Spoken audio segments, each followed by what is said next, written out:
তাকে সন্ত্রাসীরা গুলিবিদ্ধ করে শহীদ করে দিয়েছেন।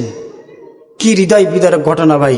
আমার শরীফ ওসমান হাদি ভাই একটা মাত্র মাসুম সন্তান, কেবলমাত্র বাবা বাবা বলা শুরু করছে।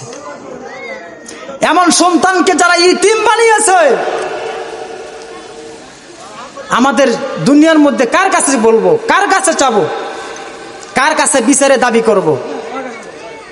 যদি আল্লাহ পাকের কাছে আমাদের আকুল আবেদন, আল্লাহ পাক যেন এই যারা আমার শরীফ ওসমান ভাইকে হত্যা করেছে, যারা আমার শরীফ ওসমান হাদি ভাইকে গুলি করে শহীদ করে দিয়েছে, আল্লাহ পাক যেন ফেরাউনকে যেভাবে ধ্বংস করেছেন, আল্লাহ রাব্বুল আলামিন নমরুদকে যেভাবে ধ্বংস করেছেন, আল্লাহ পাক যেভাবে কারুন সাদ্দাতকে ধ্বংস করেছেন, যারা শরীফ ওসমান হাদি ভাইকে গুলিবিদ্ধ করে হত্যা করেছে, শহীদ করেছে, আল্লাহ পাক যেন তাদেরকেও সেইভাবে গজব দিয়ে ধ্বংস করে দেন। সকলে বলি আল্লাহুম্মা আমিন।